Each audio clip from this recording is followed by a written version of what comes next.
Ragazzi, buongiorno.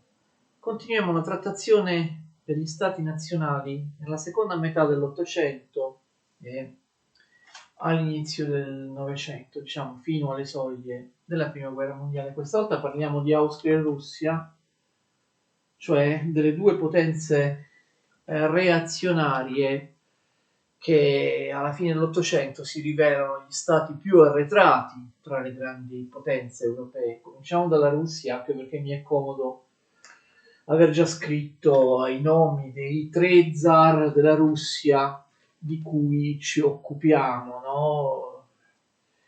Prima, nelle lezioni precedenti, abbiamo parlato di altri due zar precedenti, no? Alessandro I, che sconfisse Napoleone, poi il congresso di Vienna, il primo zar della restaurazione, e l'ultra reazionario Nicola I, proprio uno zar tipico della restaurazione. Adesso vediamo i tre successori, Alessandro II, Alessandro III, Nicola II, che sono gli ultimi zar. Nicola II è l'ultimo zar della secolare tradizione degli imperatori di Russia e della famiglia Romanov che insomma governa la Russia a partire dall'inizio del 1600. Nicola II fu fucilato insieme a tutta la sua famiglia dopo essere stato imprigionato dopo la rivoluzione bolscevica, no? Lenin, dopo l'instaurazione del governo comunista in Russia. Austria e Russia hanno delle cose in comune, sono appunto tra le grandi potenze europee o tra quelle che dovrebbero essere le grandi potenze, i due paesi assolutamente più arretrati dell'Ottocento. Questo già in parte si vede nella prima metà dell'Ottocento. Nell'epoca della grande industrializzazione, nella seconda metà dell'Ottocento, si nota ancora di più. Austria e Russia restano indietro, a differenza delle altre grandi potenze di cui abbiamo parlato e di cui parleremo dell'Italia, abbiamo parlato di Francia, di Germania, Gran Bretagna, Stati Uniti.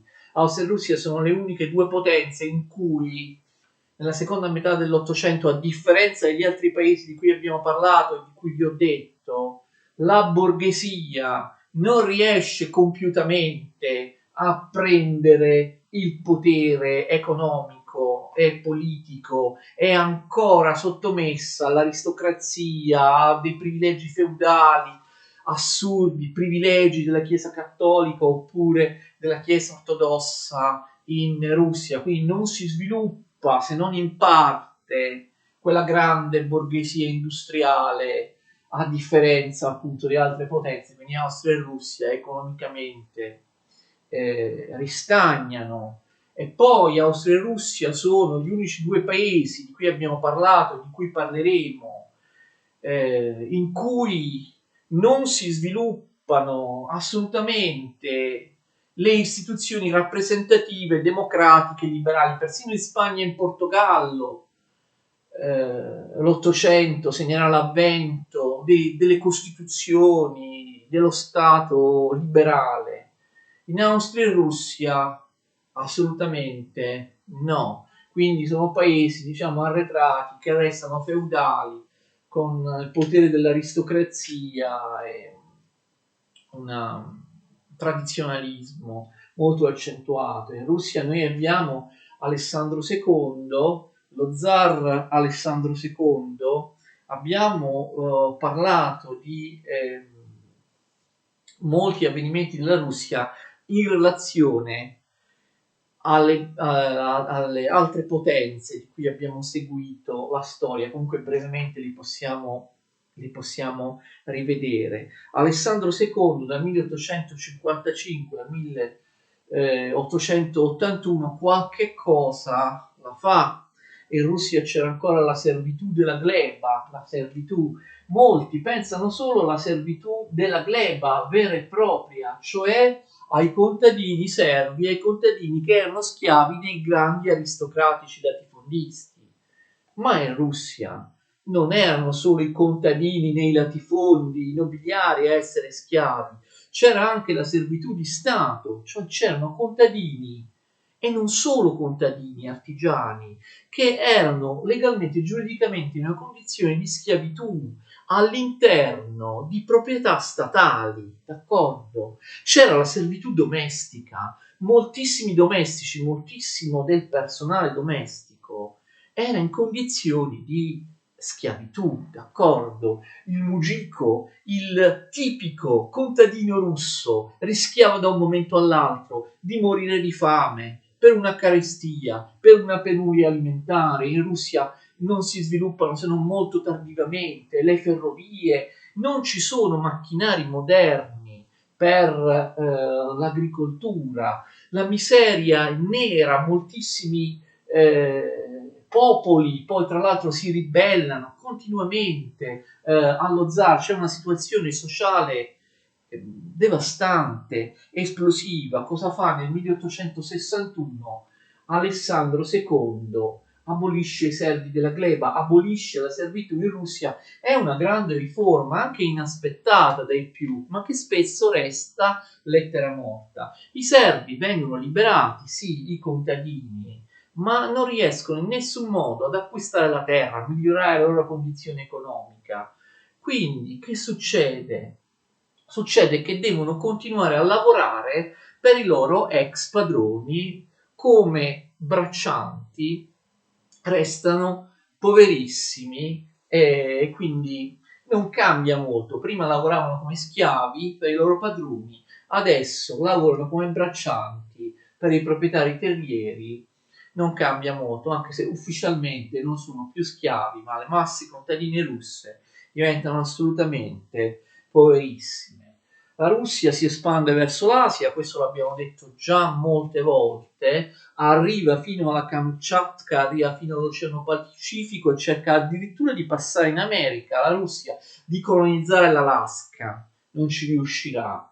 Comunque completa quel lungo movimento che era iniziato già dal 1500 di occupazione dell'immensa Siberia, arrivando poi al Pacifico. Verrà costruita poi la famosissima ferrovia transiberiana fino a Vladivostok, d'accordo, alle soglie dell'Oceano Pacifico.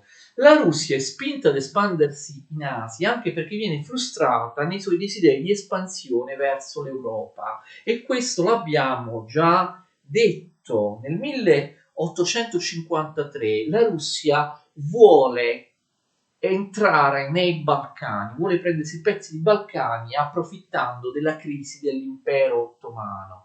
Non ci riuscirà perché, ricordate, ne abbiamo già parlato. Nella guerra di Crimea la Russia fu affrontata proprio nella penisola del Mar Nero, della Crimea, da Gran Bretagna, da Francia, dal Regno di Sardegna, dal Piemonte e dall'impero ottomano, che la sconfissero. La Russia non riesce ad espandersi. Anche l'Austria, che resta neutrale durante la guerra di Crimea, abbiamo già parlato della guerra di Crimea, anche l'Austria comunque è contro la Russia. L'Austria è la prima ad aver paura di un'espansione della Russia nei Balcani. L'impero austriaco possedeva molti territori nei Balcani e non voleva un concorrente pericoloso come la Russia nei Balcani. L'Austria preferiva il debole, sonnacchioso, inerte, immutabile da secoli, impero ottomano, la Turchia, mentre la Russia ortodossa, con ortodossi eredi serbi, una parte dei bulgari, rischiava ovviamente di accendere, di fare infiammare quelle nazionalità oppresse che volevano la libertà dall'impero austriaco, d'accordo? Quindi, ma tutti sono preoccupati, anche la Gran Bretagna. La Gran Bretagna non vuole che la Russia diventi forte nel Mediterraneo, quindi la Russia viene bloccata, sconfitta all'assedio di Sebastopoli nel 1956 con la guerra di Corea, scusate, con la guerra di Crimea. La Russia avrebbe voluto inglobare alcuni principati rumeni, Moldavia e Valacchia, e invece questi, le grandi potenze, li spingono a costituirsi nel nuovo stato della Romania. Romania che comunque, vi ricordate, era piccola piccola, non comprende 2/3 del suo attuale territorio, la Transilvania, che erano sottomessi all'Austria, o più precisamente, lo vedremo dopo, all'Ungheria, d'accordo? La Russia, l'abbiamo già detto più volte nelle elezioni precedenti, perde la sua spinta propulsiva verso i Balcani dopo la sconfitta della Crimea, precipita in una serie di torbidi interni, di rivolte, comunque di caos economico interno, non darà a lungo, non darà più molto fastidio nei Balcani. Ricordate anche che per iniziativa inglese e tedesca, l'abbiamo visto nelle elezioni precedenti, la Russia perderà il suo ascendente, il suo controllo nei confronti della Grecia e anche nei confronti della Bulgaria, che Bismarck fa riassegnare come protettorato all'impero ottomano, staccandolo dalla Russia, mentre per quanto riguarda la Grecia, la presenza della Gran Bretagna nel Mediterraneo orientale sovrasta quella della Russia. La Grecia diventa, che prima sembrava dipendente dalla Russia dopo la sua indipendenza nel 1829, la Grecia invece diventa dipendente dalla Gran Bretagna. Sono tutte cose che abbiamo già detto, e quindi diciamo come compensazione la Russia, non riuscendo a espandersi nei Balcani, in Europa o nel Mediterraneo orientale, si rivolge verso l'Asia, e non solo la Siberia, la Mongolia, quei territori lì.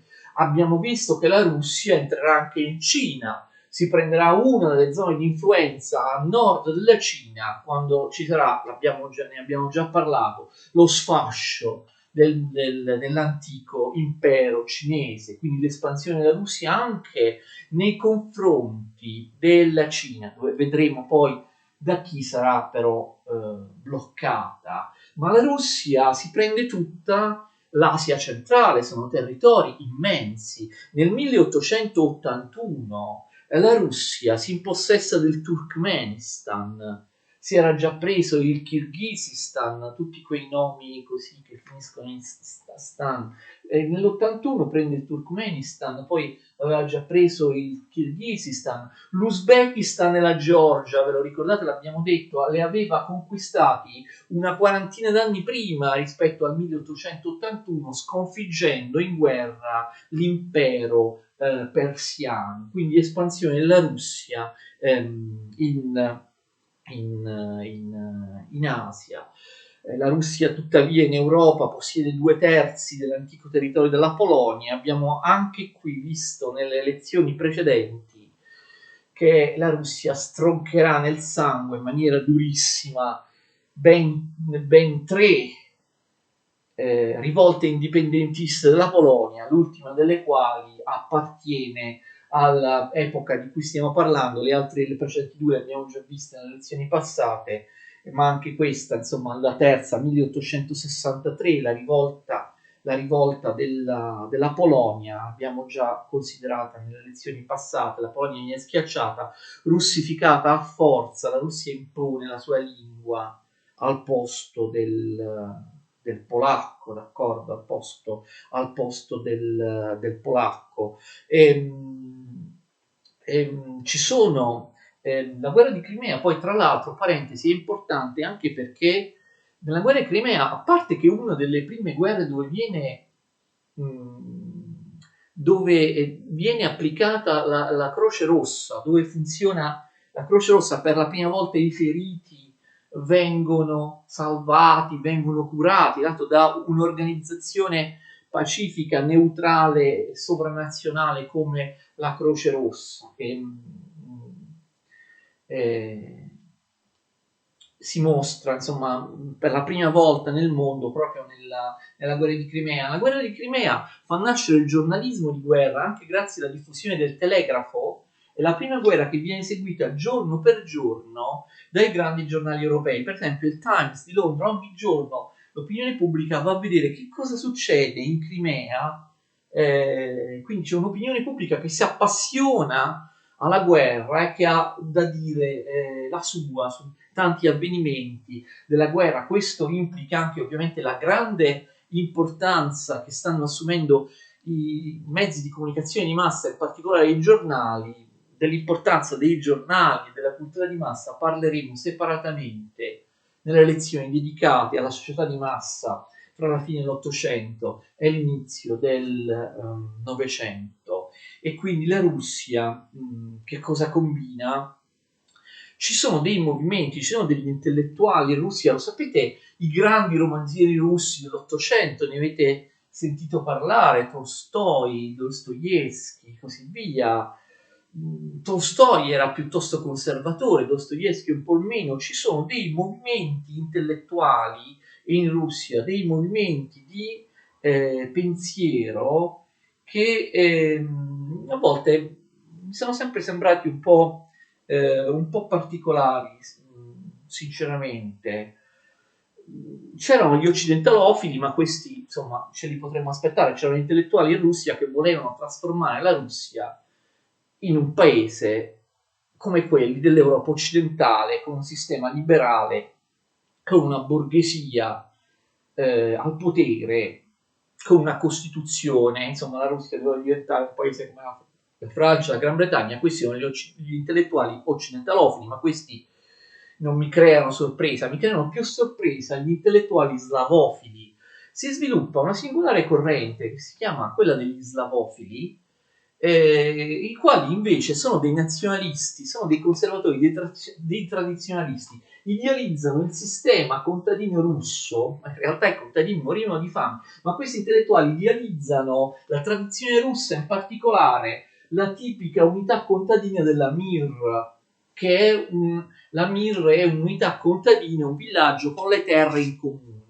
Addirittura gli slavofili sognano che la Russia abbia una missione, sapete, questi patrioti nazionalisti pensano che sempre che il loro paese abbia una missione debba salvare il mondo, che la Russia attraverso questa sua organizzazione contadina abbia una missione, quella di sconfiggere il capitalismo occidentale, la borghesia, e trasformare il mondo in una sorta di comunità ideale, rurale, dove queste comunità, diciamo, socialiste, agrarie socialiste, si affermino, quindi in tutto il mondo. Una cosa piuttosto singolare. Così come singolare il populismo russo. Guardate che il populismo russo ebbe un enorme seguito, sia dal punto di vista delle classi colte, sia dal punto di vista degli aristocratici, sia anche dal punto di vista dei contadini. Stranamente viene utilizzato lo stesso termine, l'ho detto parlando degli Stati Uniti d'America, negli stessi anni, alla fine dell'Ottocento, per identificare sia il populismo russo sia il populismo americano. Gli danno lo stesso nome, ma sono due cose un po' diverse. Il populismo russo, che ebbe un enorme successo, ha dei caratteri particolari. Era più che altro un movimento di intellettuali, giovani studenti, che criticavano la netta separazione tra le classi in Russia, in particolare gli aristocratici, e loro erano completamente distaccati dal popolo, dai contadini. C'era questa frattura che impediva l'ascesa della Russia. Allora che fanno? Molti di questi studenti sono ricchi, sono aristocratici, vanno, si organizzano, hanno un enorme successo, riescono a trarre un sacco di fondi, vanno nelle campagne presso i contadini e cercano di educare i contadini, insegnano anche a leggere e scrivere, vanno nelle campagne e fanno la loro propaganda perché pensano che i contadini siano il nervo, la vera anima della Russia e in qualche modo debbano prendere il potere in Russia. Questo, diciamo, è complesso, comunque ci sono vari autori, si sviluppa populismo, questo populismo russo. Dopo Alessandro II c'è Alessandro III. Molti libri dicono che Alessandro III non fece assolutamente niente, mentre Alessandro II fece alcune riforme. Alessandro III, che governò, zar imperatore di Russia, governò non molto tempo, poco più di 10 anni, bloccò tutte le riforme. Ci sono altri testi invece che dicono che Alessandro III fece una vera rivoluzione economica in Russia, modernizzò la Russia e favorì l'industrializzazione della Russia. A chi credere? Però ci sono dei testi che dicono una cosa, dei libri dicono un'altra. Ora è vero che Alessandro III non fece nessun tipo di riforma sociale, è così, però è anche vero che favorì l'industrializzazione della Russia, andando anche a prendere tecnici stranieri, soprattutto dalla Francia, capitali francesi. L'industria russa nasce sulla base di capitali prestati dai francesi, dagli investitori e dalle banche francesi. E la Russia in parte si industrializza. Non è vero, come si suol dire di solito, che la Russia era un paese completamente agricolo e feudale quando scoppia la prima guerra mondiale. Questa è storiografia di parte, è storiografia bolscevica, è quello che dissero quelli dell'Unione Sovietica per svalutare, per sminuire tutto quello che era successo prima di loro nell'epoca degli zar, come se fosse un'epoca oscura e di barbarie. Non è proprio così. La Russia, sia pure in ritardo, alla fine dell'Ottocento, all'inizio del Novecento, si industrializza, è un paese ad industrializzazione ritardata. Ricordate, ne abbiamo parlato quando abbiamo parlato dei modelli di industrializzazione nelle lezioni sulla rivoluzione industriale. La Russia, come l'Italia, si industrializza a fine Ottocento, soprattutto all'inizio del Novecento. Non è un paese di industrializzazione fallita come Spagna e Portogallo, dove l'industrializzazione non arrivò mai. La Russia è come l'Italia, l'industrializzazione arriva tardivamente. Ricordate che il modello di industrializzazione ritardata implica il fatto che l'industrializzazione non sia uniforme, che ci siano solo isole di industrializzazione all'interno di un paese fortemente contadino. Come in Italia, l'Italia dei Giolitti, esattamente la Russia di Alessandro III e Nicola II. Si industrializzano soltanto le grandi città principali della Russia, come San Pietroburgo e Mosca. E poi vi sono isole di industrializzazione in maniera singolare, stessa cosa che avverrà con l'Austria, come adesso vediamo, in territori periferici, spesso all'interno di nazionalità oppresse. Uno dei posti che si industrializza di più all'interno dell'impero russo è la Polonia, dove non si sentivano affatto russi, erano dominati ai russi, oppure gli Urali. Perché? Perché negli Urali c'erano le miniere di ferro, quindi al confine con la Siberia. Quindi, diciamo, Alessandro III. La Russia subisce, cerca di introdursi in Cina, questo l'abbiamo già accennato, ma lo vediamo meglio, cerca di introdursi in Cina, e in particolare in Manciuria. Trova l'ostacolo del Giappone. Abbiamo la guerra russo-giapponese. Si affrontano Russia e Giappone, si affrontano nel porto di Port Arthur in Manciuria, ma soprattutto con le flotte, con una serie di battaglie navali. Guerra russo-giapponese. La Russia, come abbiamo detto, sta cercando di penetrare in Cina attraverso la Manciuria, e anche il Giappone sta cercando di penetrare in Cina, anche questo l'abbiamo già detto nelle scorse lezioni, attraverso la Corea. Stava occupando la Corea. E la Russia pensa di aver occupato la Manciuria, ma nel 1904 viene clamorosamente sconfitta dal Giappone.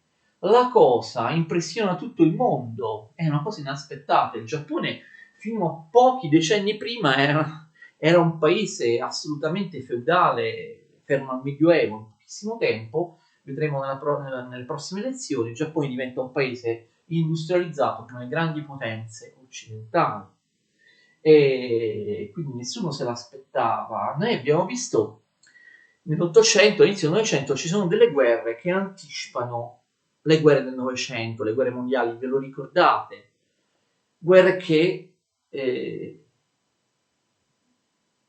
sono guerre totali, guerre come la guerra di secessione americana, la guerra civile americana, che colpiscono anche i civili, guerre totali, guerre in cui si occupano i territori dei nemici, si distruggono, vengono colpiti appunto anche i civili, guerra come la guerra civile americana, dove si usa la propaganda, si usa la censura, proprio come nelle guerre del Novecento. Guerre in cui, ricordate l'altra guerra simile, quella guerra anglo-boera, in cui per vincere gli inglesi misero nei campi di concentramento la popolazione civile.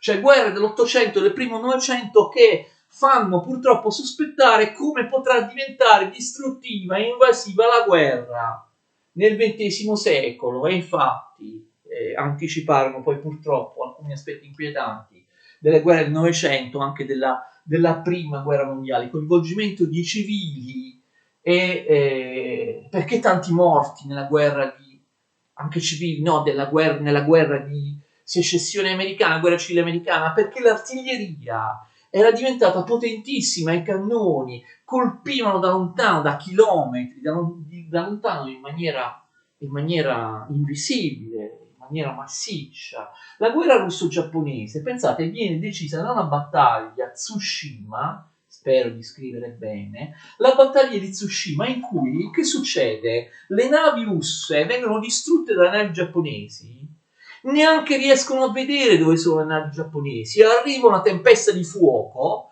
l'artiglieria e i cannoni delle navi giapponesi, le navi russe vanno in fiamme, muoiono un sacco di marinai, eccetera.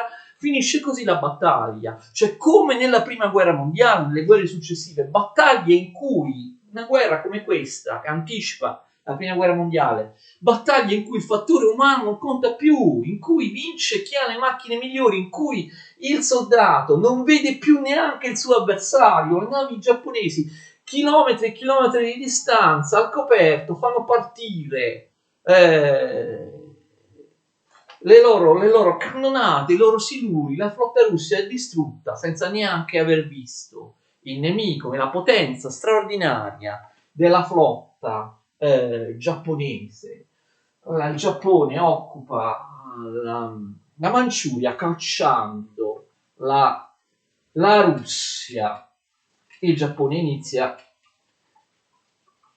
come abbiamo visto in altre lezioni, a invadere drammaticamente, a devastare la Cina, la sconfitta contro il Giappone nel 1904 deprime moltissimo la Russia. Già la situazione era quella che era, adesso la situazione esplode anche proprio per la depressione la figura penosa in questa guerra. Nel 1905 abbiamo la prima rivoluzione russa, nel senso che è una rivoluzione che precede quella più famosa del 1917, o meglio quelle due rivoluzioni del 1917. Tutte le città russe sono in agitazione: Mosca, San Pietroburgo, la base navale baltica di Kronstadt, anche Odessa, dove c'è la famosa corazzata Potionkin, che si ribella, anch'essa aderisce alla rivoluzione. La corazzata Potionkin che fa? Spara sulla terraferma nel Mar Nero contro la città di Odessa, perché spara contro i soldati zaristi che stanno massacrando la folla che si è rivoltata, però finiscono per colpire anche la folla. E qui la corazzata Potionkin diventò poi un famoso film di propaganda sovietica del regista Eisenstein, e forse molti sanno che la corazzata Potionkin è stata anche una cosa famosa, satireggiata, presa in giro nel film, il primo film di Fantozzi, no? Qualcuno di voi lo sa. Quindi c'è la rivoluzione 1905, la rivoluzione inarrestabile. Che cosa fa Alessandro III? Scusate, Nicola II, l'ultimo zar Nicola II, deve cedere, concede un Parlamento, che in russo si chiama Duma. Ancora adesso il Parlamento russo si chiama Duma. Concede questo Parlamento e quindi i partiti politici che erano illegali vengono legalizzati. Adesso vi dirò quali sono i principali partiti politici della Russia. Però questo non finisce nel nulla, perché viene concesso un Parlamento ma non una Costituzione liberale. Nessuno sa quali siano i poteri del Parlamento, perché non vengono definiti i poteri del Parlamento. Quindi poi, quando Nicola II riprende il controllo della situazione, scioglierà la Duma non una ma 3 volte, perché la Duma cercherà di limitare ovviamente i poteri dello zar, vorrà una Costituzione liberale. Alla fine Nicola II la scioglie definitivamente e finisce lì. Resta un autocrate, un sovrano super assoluto, Nicola II. Tuttavia lui scioglie la Duma, ma qualche cosa la fa Piotr Stolypin, vediamo se riesco a scriverlo, il suo ministro di Nicola II, Piotr Stolypin. Che cosa fa? Fa delle riforme, finalmente dà la terra ai contadini. La cosa non è facile, i contadini sono poverissimi, devono riscattarla, a volte ci mettono anni, tuttavia i contadini ottengono la terra, quindi fondamentale riforma agraria di Piotr Stolypin, con tutta una serie di decreti dal 1906 al 1910. Voi direte, finalmente migliora la situazione dei contadini. Non è proprio così, perché i contadini ottengono la terra non avendo macchine, non avendo sementi moderne, queste terre comunque non fruttano, loro non riescono a vivere con questa terra. Cosa succede? Avete già capito, le rivendono spesso ai grandi latifondisti, ai grandi aristocratici latifondisti. Vedete, la situazione della Russia, delle campagne russe era veramente disperata. Se non si muove qualcosa, se non migliora qualcosa dopo la riforma agraria, la terra che viene data ai contadini, cosa c'è da sperare? In realtà non migliora assolutamente niente. La Russia arriva in una condizione veramente difficile di arretratezza economica nella prima guerra mondiale, e ovviamente la prima guerra mondiale per la Russia, come vedremo, sarà un disastro. Velocissimamente l'Austria. Metternich era stato cacciato nel 1948. Ci sono altri primi ministri, sempre aristocratici come Metternich e sempre autoritari come Metternich. Tuttavia, diciamo che qualcosa, come vedremo, l'Austria, qualche riforma la fa. L'Austria nella seconda metà dell'Ottocento si ritrova anch'essa come la Russia con un modesto sviluppo industriale. È esattamente come la Russia. Anche qui in Austria i posti che si industrializzano non sono propriamente il centro, l'Austria, ma sono posti che si trovano in nazionalità oppresse che vogliono l'indipendenza, che non fanno parte dell'etnia tedesca come gli austriaci. Sapete qual è il posto più industrializzato dell'impero austriaco? È la Boemia, Praga, i cechi. Guardate che a differenza della Slovacchia, dei vicini della Slovacchia che sono sempre stati un popolo povero, rurale, Praga, la Boemia, era uno dei più grandi poli industriali d'Europa. Ora non se lo ricorda nessuno perché il comunismo, la Cecoslovacchia dopo la seconda guerra mondiale è stata distrutta dal comunismo.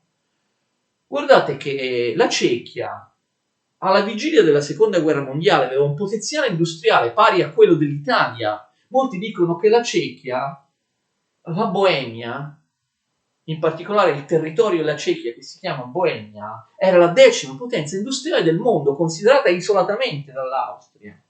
Quindi Praga, la Boemia, ma poi anche la Lombardia austriaca, era una delle regioni più industrializzate d'Europa. Quindi modesto sviluppo industriale, uno sviluppo industriale eccentrico, lontano dal centro dell'impero, d'accordo? Qualche riforma l'Austria la fa nella seconda metà dell'Ottocento, c'è un'apertura degli altri gradi dell'amministrazione, esponenti non tedeschi, pensate prima soltanto i tedeschi, quelli di etnia tedesca, gli austriaci potevano arrivare nei gradi più alti della pubblica amministrazione, si apre anche alle altre nazionalità, poi vengono abbassate le tasse nelle nazionalità oppresse, soprattutto gli slavi, pagavano tasse più alte rispetto agli austriaci. Sono modeste riforme che non salvano l'Austria da una decadenza e anche da una perdita di territori. Ricordate che l'Austria perde una parte dei propri territori italiani. Perde, lo sapete, la Lombardia nel 1859, prima guerra d'indipendenza, perde il Veneto nel 1866, seconda guerra d'indipendenza, che da un altro punto di vista è la guerra austro-prussiana. Voi sapete che in coincidenza alla perdita del Veneto, la Germania sconfigge l'Austria, sottrae all'Austria anche, ve lo ricordate, la direzione, la presidenza dell'Assemblea Nazionale Tedesca, quindi l'Austria perde il potere in Germania. Quindi attenzione, perde Lombardia e Veneto, perde il potere in Germania. In Germania, pensateci, nel 1866 l'Austria in fondo diventa uno Stato dell'Europa dell'Est. Quasi tutti i suoi possedimenti ormai, tranne Trento e Trieste, sono nei Balcani, d'accordo? Cioè l'Austria resta tagliata fuori anche dalla Germania. L'Austria non è più una potenza del centro Europa. L'Austria diventa di fatto, dopo la perdita della Lombardia, del Veneto, della presidenza della Confederazione tedesca, uno Stato che volge a est, uno Stato di tipo balcanico-danubiano, d'accordo? Nel 1867 abbiamo un altro pericolo gravissimo per l'Austria, attenzione, abbiamo un altro pericolo gravissimo. Bismarck, la Prussia, che non è ancora diventata Germania, dopo che anni la diventerà, ha umiliato l'Austria, ha privato l'Austria della presidenza della Confederazione tedesca. 66. Nel 67 Bismarck gioca un altro gioco molto pericoloso, cerca di far staccare l'Ungheria dall'Austria, ma fate attenzione, di farla diventare indipendente l'Ungheria e di integrarla all'interno di una comunità economica insieme alla Germania. All'Ungheria conviene moltissimo abbandonare la arretrata Austria per unirsi economicamente alla avanzatissima, economicamente avanzatissima Prussia. Gli austriaci gli austriaci non possono fare niente, non sono in grado di controllare militarmente l'Ungheria, d'accordo? L'Ungheria può andarsene quando vuole. Così è ridotta l'Austria. Riescono a raggiungere un accordo con i nobili ungheresi per far sì che l'Ungheria resti unita all'Austria, ma il prezzo da pagare è durissimo. La divisione dell'impero. Nel 1867 l'impero austriaco diventa ufficialmente impero austro-ungarico, austro-ungarico, viene diviso in due. L'Austria con alcuni territori sottomessi, l'Ungheria con alcuni territori sottomessi all'Ungheria. L'Ungheria diventa un paese totalmente indipendente, federato all'Austria. Certo, l'imperatore, l'Asburgo d'Austria è uno solo, è a sede a Vienna, ma il Parlamento ungherese, la parte ungherese dell'impero, dà soltanto un omaggio formale all'imperatore a Vienna, l'imperatore asburgico. L'Ungheria è di fatto totalmente indipendente, d'accordo? Ma i due parlamenti sono fatti in modo, capite, il potere diventa binario, però l'Ungheria ottiene parità di diritti con l'Austria, ma le altre nazionalità no, e questo scatena ovviamente la rabbia delle altre nazionalità. Cechi, slovacchi, croati, serbi del nord, rumeni e non so quanti altri. E ovviamente dicono, perché l'Austria dà parità di diritti all'Ungheria e noi no? Noi siamo cittadini di serie B, gli slavi vengono comunque considerati cittadini di serie B. Di fatto l'Ungheria ottiene quello che già aveva, cioè tutti i territori che facevano parte dell'antico impero ungherese, e quello che fu sottomesso nel corso del Cinquecento per 2/3 all'impero ottomano, per 1/3 all'Austria, e che poi fu liberato, tra virgolette, venne sottomesso totalmente all'Austria, che l'Austria sconfisse l'impero ottomano tra la fine del 600 e l'inizio del 700, cose che abbiamo già studiato con precisione nei cicli di lezione dei secoli scorsi. Quindi l'Ungheria in realtà all'interno della parte ungherese dell'impero, che poi la parte ungherese dell'impero è molto più grande della parte austriaca, ci sono le nazionalità che l'Ungheria in realtà ha sempre posseduto sin dall'anno 1000 all'interno del regno d'Ungheria. L'Ungheria è stata sempre abituata a considerare come esseri inferiori e spregevoli gli slavi da cui è circondata, i magiari ancora adesso, se dite a un ungherese sei slavo, si arrabbia, i magiari non sono slavi. Quindi l'Ungheria ha la Croazia, la città di Fiume, abitata anche da molti italiani sull'Adriatico, diventerà la località balneare dove vanno a prendere il mare e il sole gli ungheresi in Croazia. La Croazia, la Slovacchia, d'accordo? E una buona parte della Romania, cioè l'ho detto, la Romania è indipendente, ma il pezzo di Romania che resta all'Ungheria è più grande della Romania indipendente, quella che noi oggi chiamiamo Transilvania, che infatti ancora adesso è abitata in parte da etnie ungheresi, d'accordo?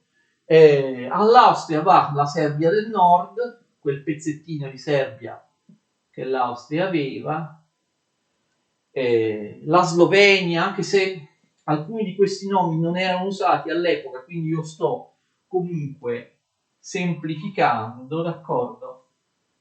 La Slovenia, la Boemia, la Cechia, appunto, come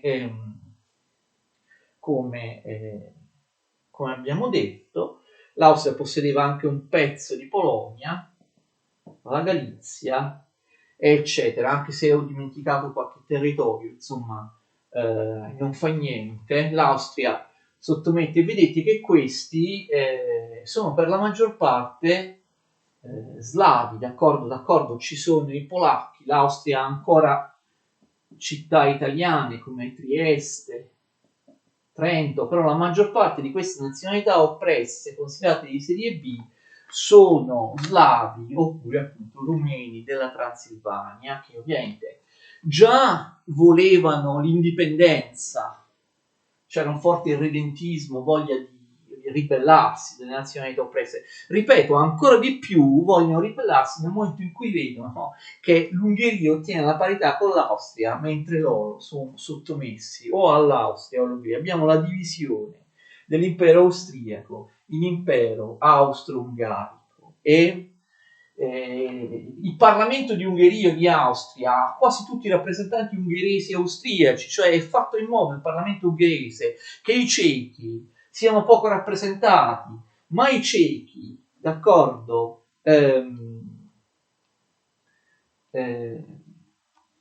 scusate, i cechi stanno ovviamente in Austria. Il Parlamento austriaco è fatto in modo ovviamente che i cechi siano poco rappresentati, ma i cechi, attenzione, boemi, come abbiamo visto, sono i più moderni, più industrializzati, più evoluti di tutti, sono comunque appunto sottomessi. Francesco Giuseppe, l'imperatore, sempre quello dal 1849 al 1916, Francesco Giuseppe d'Asburgo d'Austria. C'è da dire che dal momento in cui si dividono Austria e Ungheria, l'Austria farà delle riforme in senso liberale, mentre l'Ungheria assolutamente no, resterà un paese tradizionalista. Basta vedere il suffragio, la questione dei votanti, d'accordo? La questione dei votanti. Nel 1906 l'Austria istituisce il suffragio universale maschile, niente del genere in Ungheria dove votavano pochissime persone, d'accordo? Quindi c'è comunque una maggiore liberalizzazione da parte dell'Austria nei confronti dell'Ungheria. In Austria ci sono però un sacco di movimenti inquietanti, come in Ungheria, nazionalisti, antisemiti. L'antisemitismo è enormemente diffuso in Austria. Abbiamo già detto che l'antisemitismo non se lo inventa Hitler, io questo vorrei sottolinearlo, lo sottolineeremo anche quando parleremo a parte dei movimenti razzisti, nazionalisti, antisemiti in Europa. Alla fine dell'Ottocento in Germania l'antisemitismo era molto meno diffuso rispetto a posti come la Francia, come l'Austria, come la Polonia o come la Russia, d'accordo? Hitler in fondo era austriaco, poi passò in Germania e prese la cittadinanza tedesca. Hitler nelle scuole in cui che frequentò, il liceo lo fece a Linz in Austria, ebbe diversi professori che erano esplicitamente antisemiti. C'è un pangermanesimo o un pangermanismo, chiamatelo come volete, e anche in Austria questo movimento pangermanico austriaco vuole l'Anschluss, vuole che l'Austria si unisca al Reich tedesco potentissimo che nel frattempo ovviamente per merito di Bismarck si è costituito. Quindi insomma i liberali democratici non sono molto rappresentati né in Austria né in Ungheria. Comunque l'Austria dal punto di vista politico e culturale diventa sempre più moderna dell'Ungheria, ha un partito socialista notevole, l'Austria, il Partito Socialdemocratico Unificato si chiama. All'inizio del Novecento il Partito Socialista riesce spesso ad esprimere il sindaco di Vienna. Nel resto dell'Austria, dove ci sono le città più piccole, la campagna, vincono i partiti più di destra, tradizionalisti, conservatori. Però spesso nelle zone più moderne come Vienna il Partito Socialista riesce a vincere, a eleggere anche il sindaco, tant'è vero che Vienna viene chiamata Vienna la Rossa, d'accordo? All'inizio del Novecento Vienna ha uno sviluppo culturale notevolissimo che tutti conoscono. si formano le avanguardie, a Vienna ci sono grandi personaggi, scrittori austriaci di grande livello, sperimentali, come Arthur Schnitzler, quindi Vienna, prima della catastrofe della prima guerra mondiale, è anche un centro di cultura, un centro dove musicisti, intellettuali, la musica dodecafonica, no, si diffonde a Vienna, musicisti intellettuali fanno la loro parte, quindi grandi contraddizioni, ma comunque grande debolezza, diciamo, dell'Austria dell'Austria e dell'Ungheria. E adesso c'è una cosa che mi sono dimenticato della Russia, dovevo dirlo prima, pazienza. I partiti politici in Russia, che erano illegali, poi furono legalizzati dopo la rivoluzione del 1905, poi tornarono illegali. Sono molto importanti perché avranno un enorme margine di azione, li troveremo come protagonisti nelle rivoluzioni del 1917. Abbiamo il partito cadetto, KD, che non c'entra niente con quelli che in italiano sono i cadetti, d'accordo? Né quelli dell'esercito né i fratelli minori, non c'entra niente. Il partito cadetto si chiama così solo perché le iniziali di questo partito, KD, in russo si pronunciano K e det, queste due lettere, KD, cadet, per questo partito cadetto, è l'acronimo di Partito Costituzionale Democratico. Il Partito Costituzionale Democratico è un partito, il partito liberale, il partito della borghesia liberale, della borghesia occidentalizzata che vuole trasformare la Russia in un paese liberale occidentale, il modello della Francia. Ovviamente i consensi non sono moltissimi perché la borghesia liberale, la borghesia moderna, rispetto all'aristocrazia, ma soprattutto alle masse contadine, non era molto sviluppata in Russia, però è importante il partito cadetto. Poi attenzione, c'è il partito dei contadini, qui c'è sempre un equivoco, si chiama social rivoluzionario.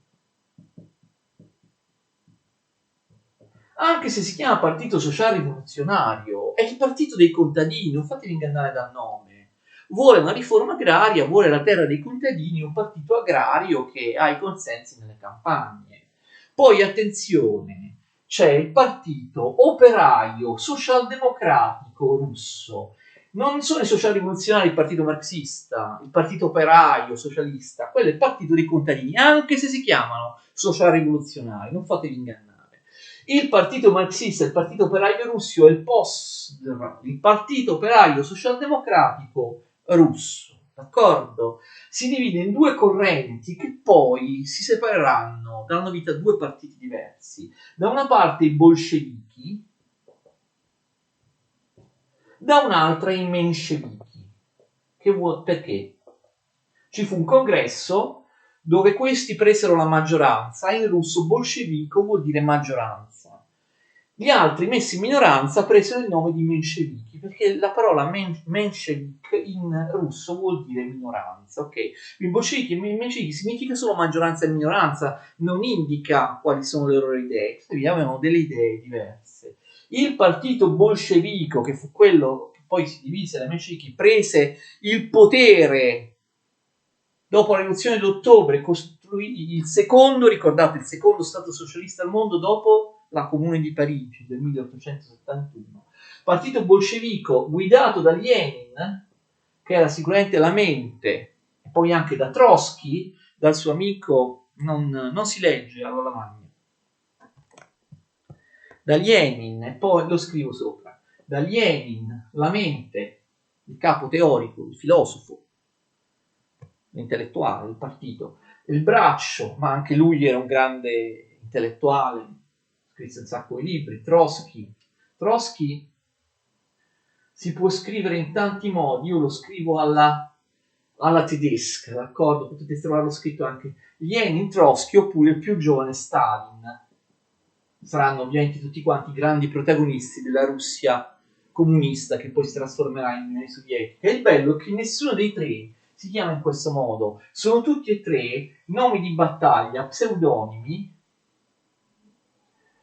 Tra l'altro, Stalin sappiamo che significa uomo d'acciaio. Stalin non era russo, attenzione, era di una nazionalità oppressa, era georgiano. Lui si chiama Iosif Vissarionovich Djugasvili. Voi dite non lo scrivo, no, andatevelo a vedere sul libro. Stalin si chiama Iosif Vissarionovich Djugasvili. Djugasvili,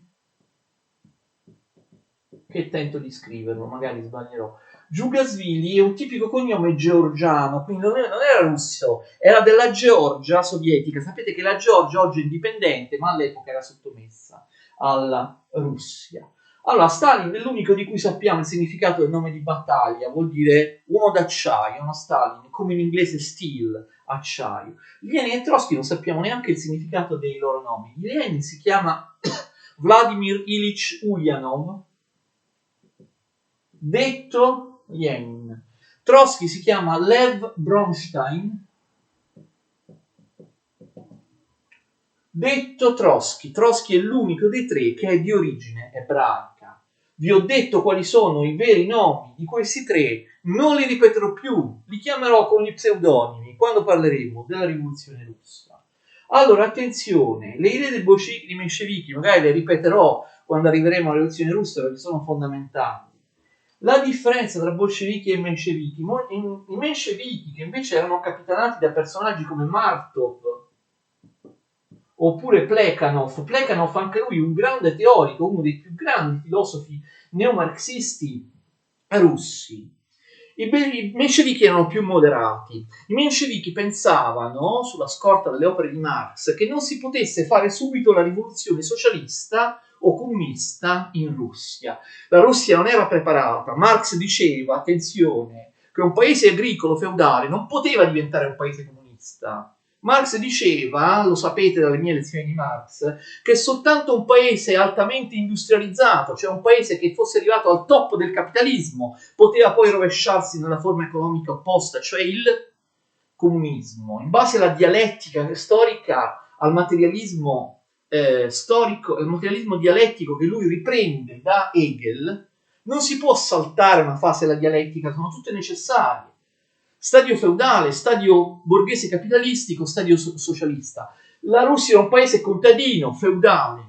Allora Marx diceva che quel tipo di paese non poteva diventare subito un paese comunista, doveva prima diventare da paese contadino paese borghese industriale e poi paese comunista. Allora, attendosi alle parole di Marx, i menscevichi dicevano che la Russia non era pronta per una rivoluzione socialista e quindi bisognava pragmaticamente aiutare la borghesia industriale del partito dei cadetti, favorire quello che sarebbe diventato il proprio nemico, cioè favorire i capitalisti. Lo so che sembra strano, i menscevichi dicevano favoriamo i nostri nemici del capitalismo industriale, poi quando loro andranno al potere, la Russia sarà un paese industriale chissà quando, allora faremo la rivoluzione socialista. Quindi loro consideravano insomma il male minore tra lo zar, la dittatura, l'aristocrazia e i privilegi feudali, consideravano rispetto a questo come male minore la borghesia industriale e il liberalismo di tipo occidentale. Pragmaticamente dobbiamo puntare a una democrazia liberale. Poi dopo faremo la rivoluzione. Invece Lenin, e per fortuna dicono alcuni, purtroppo dicono molti altri, lui metterà in pratica queste idee che sembravano assurde all'inizio. I bolscevichi, a differenza dei menscevichi, dicono, tradendo così Marx, tant'è vero che la filosofia di Lenin invece di chiamarsi marxismo si chiama leninismo, al massimo marxismo, leninismo col trattino, marxismo trattino leninismo. Lenin tradisce Marx perché dice che a differenza di Marx la rivoluzione lui la vuole fare lui quando lui li invita, non rinviarla chissà di secoli come facevano i menscevichi. Lenin, il capo dei bolscevichi, dice che la rivoluzione si può fare immediatamente anche se la Russia non ha un proletariato o una borghesia industriale, ma è un paese contadino. Ma come? Marx dice che devono essere milioni di proletari, di lavoratori di fabbrica, di operai spontaneamente a fare la rivoluzione socialista. E questi operai, questi milioni, queste masse operaie non ci sono. Non c'è neanche il loro antagonista di classe, la classe borghese capitalistica. La Russia non è un paese industriale. Non ci sono le due classi che con il loro antagonismo dovrebbero portare al socialismo secondo Marx, né i proletari di fabbrica né i borghesi. Allora ci sono quasi tutti i contadini. Come si fa la rivoluzione? Lenin dice: la rivoluzione si può fare attraverso non le masse di milioni di persone, masse popolari, come diceva Marx, ma in maniera diversa, attraverso un'avanguardia, cioè attraverso pochi intellettuali di partito ideologizzati, pronti a morire, che combattono all'unisono per la loro causa, che sono un'avanguardia, attenzione, del proletariato, un'avanguardia del proletariato che ancora non c'è. Cioè Lenin vede la rivoluzione, realizzerà la rivoluzione in Russia più come un colpo di Stato che come organizzato segretamente da pochi intellettuali, piuttosto che una rivoluzione di massa, di spontanea, di milioni di persone. Questa avanguardia di pochi militanti politicizzati del partito farà la rivoluzione e fa l'avanguardia, trasformerà poi la Russia in un paese socialista, il proletariato non c'è, però prendiamo il potere noi pochi, dice Lenin, poi creeremo il proletariato, cioè faremo a tappe forzate, faremo diventare la Russia una grande potenza industriale, però noi prendiamo il potere prima e poi poi creiamo la classe proletaria. Invece secondo Marx prima si crea la classe proletaria e poi questa farà il socialismo, d'accordo?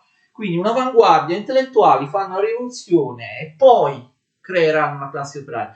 Questo, attenzione, implica anche che Lenin svaluti il ruolo del proletariato. Lenin dice che il proletariato, gli operai, la classe proletaria, non capiscono bene, non hanno una loro coscienza sicura, sono gli intellettuali come noi che devono dire al popolo cosa è meglio per loro, no? Cioè, l'intellettuale deve guidare il popolo.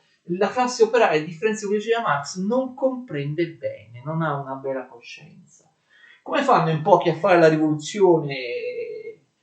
Lenin dice, lo vedremo meglio parlando, poi lo ripeteremo, queste famose idee nelle tesi di aprile 1917, il programma rivoluzionario di Lenin tornato in Russia. Lenin sta in esilio per molto tempo, la faremo con i contadini, ma come Marx ha detto che i contadini non sono classe rivoluzionaria, sono retrivi, sono religiosi, sono tradizionalisti, e invece Lenin dice, in mancanza di meglio in Russia chi può aiutarci? Non ci sono i proletari, facciamo una rivoluzione con i contadini.